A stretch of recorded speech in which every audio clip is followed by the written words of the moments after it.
so shower attention TV and your be Kevin Taylor.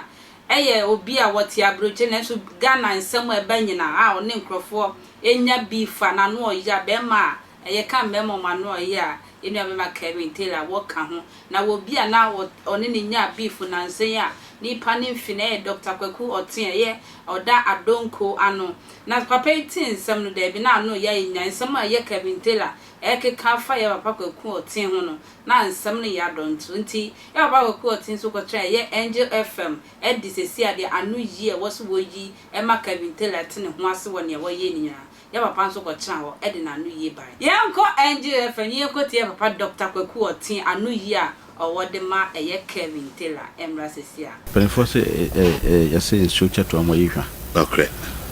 me chat for ne adofo nyina se mo bibia fishapa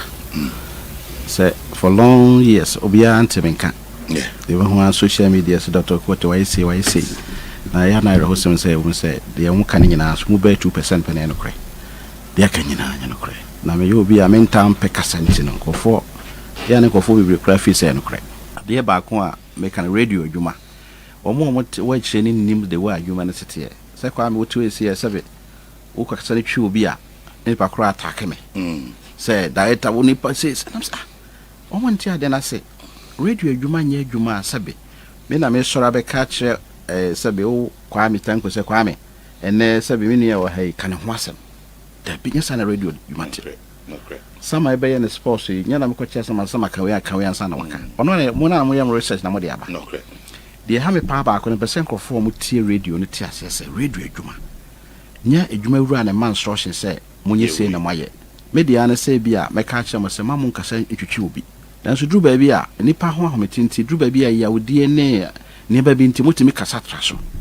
eno no nya me na me ma mo ka okay de me sra mo ya na tambia mo kasa na mo hwe ne ye because sabe nipa bebre na etie mo kofu bebre wa adwene kra che sabe mo amote a mo ye adwuma no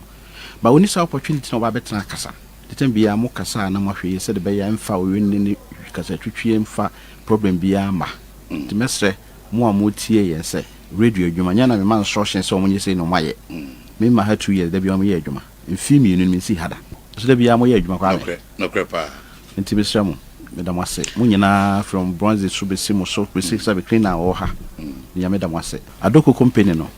mo amoto ye do Adonko product no mese mo say ye product ya mfa sabe enema pasasa na de natural herbs obi timu say na de bia herbs mo nya bi wo hen na kwa ye bebrebe wo Ghana he wo sase be nya bi wo hen ni nyina ye wonkrofo a sisi am na ka say wonkrofo mo bushi pa over 1000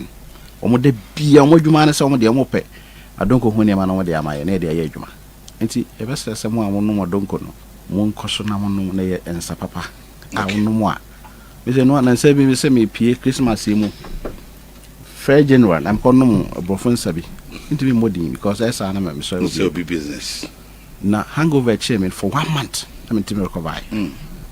na kra na me mistakes de bia me no Adonko ne de na me kono different e ya ko ha me ho Mr. Onu nsa na wanu nsa ade chia se bubia wo bro anwumre no ade chia hwe so de be ye wa ho de sitie na wakoso de an because natural herbs ya mpa me bone se Yankopon fa me so emi enwuma mankofo nya benye ze wo so me so kra na ye se fifu as me ntua muka me da me na se wo hwe manim se abosi manim na the whole night me night say I meet me tua muka na ka tua no yesu ka bi ya ska fia o bi wo mu ye ya doso serious that's nyame be ye say so ma oni dia o ma dia nchim okay do hwe enuma sabe o mo nam wiem kra no a o mo ne ni da so nso da bia o mo didida nti nyame no a be kire kwan be de mo fa so okay ye ti nya ska tua moka o de hwe December mu e tua moka be 1st of December e drew be 20th to 22nd na se tua moka na kwa Yankopon fa so ye miracle no ti mi se ne fifu ya minya skai mi se nya bedu china na de nya mbekire de be se mo amu ya mu su ni matem wa yes baba atem de eni watem oh kata twitwe kakra wo mu for the past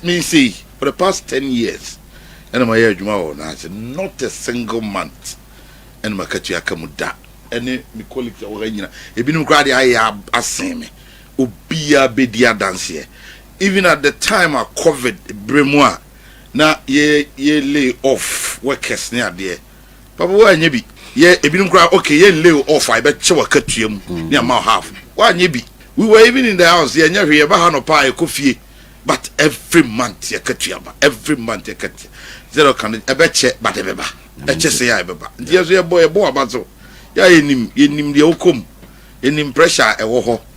na tax way or china tax way taxes want something to say papa kwame Mr. Oh the baby bada bi hu se me no policy o mo ye na me ni ajepa na me de hu se me nye politics na bibi ma no kasa sesi a bomb beba to badaroma o de Mr. say makru wa ntwa me ho me da se biem se wo je bread twen me na nka me kasa afi we de beef ne de ye nua be ma Kevin television na nso afi ye de ahase da se se wo je bread twen me makra